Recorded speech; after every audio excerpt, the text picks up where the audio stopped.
రెండు విషయాల మీద ఇక్కడ నేను మాట్లాడదలుచుకున్నాను. మొదటి విషయం, విజయవాడ చరిత్రలో అతి పెద్ద బ్యాంకు స్కామ్.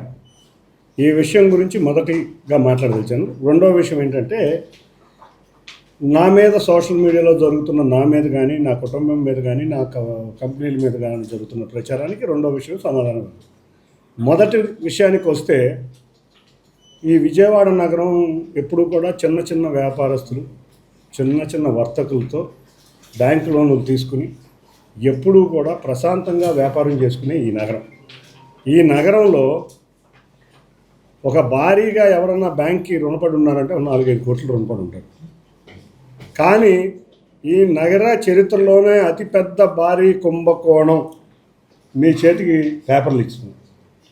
ఏంటంటే 120 కోట్లు, సుమారు 120 కోట్ల బ్యాంకు కుంభకోణం.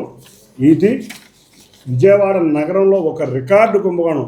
ఎక్కడో బెంగళూరులో జరిగింది చూసాం, బాంబేలో జరిగింది చూసాం, హైదరాబాద్లో జరిగింది చూసాం, ఢిల్లీలో జరిగింది చూసాం. కానీ ఈ 120 కోట్ల కుంభకోణం విజయవాడ చరిత్రలోనే అతిపెద్ద భారీ కుంభకోణం.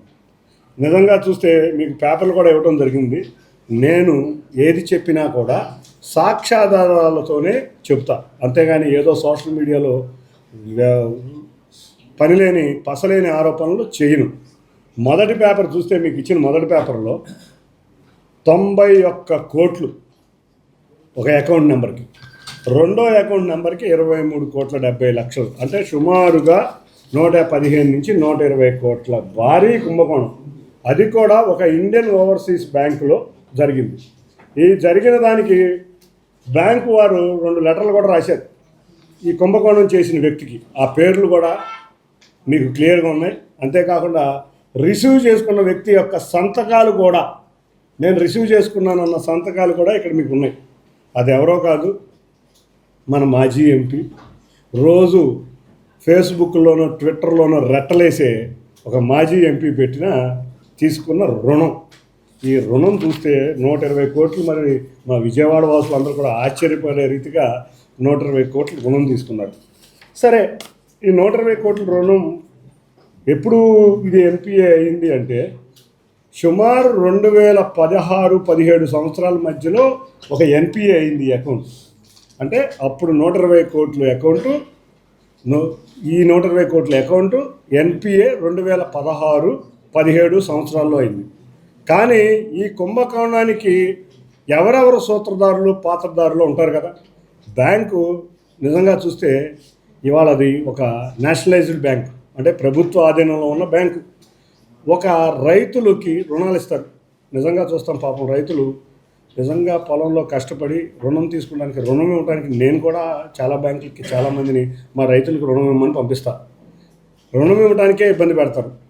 రుణం ఇచ్చినాక వాళ్ళు 2 ఇన్స్టాల్మెంట్లు కట్టలేదంటే వాళ్ళు పొలాన్ని నాక్కోవడానికి రిప్రజెంటేటివ్ని పంపించేస్తారు బ్యాంకు, అది 2వ ఇన్స్టాల్మెంట్కి. కానీ పాపం మా రైతులు బ్యాంకు వాళ్ళు వస్తున్నారని చెప్పి సిగ్గుతో ఆత్మహత్య చేసుకున్న రోజులు చాలా ఉన్నాయి. చాలా సిగ్గుతో ఆత్మహత్య చేసుకోరు. అంతేకాకుండా మా ఆటో కార్మికులు ఉంటారు, వాళ్ళ జీవనోపాధి కోసం రుణం తీసుకుంటారు, ఆటో రుణం తీసుకుంటారు.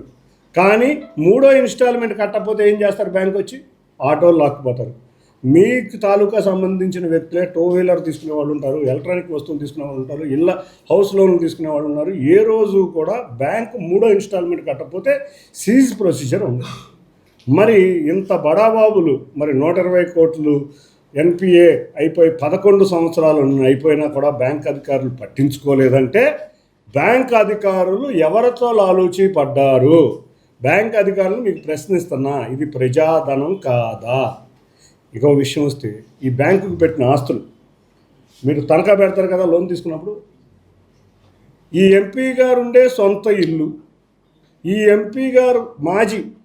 మాజీ ఎంపీ గారు ఉండే సొంత ఇల్లు, అంతేకాకుండా ఈ మాజీ గారు ఉండే హోటలు, ఎవరైతే తన మిత్రుల్ని, స్నేహితుల్ని, సన్నిహితుల్ని పెట్టి విందులు చెందులు చేస్తూ ఉంటాడు విజయవాడలో హోటల్ పెట్టుకుని, ఆ విందులు చెందులు చేసే హోటల్ కూడా బ్యాంకు వారి ఆధీనంలోనే ఉంది.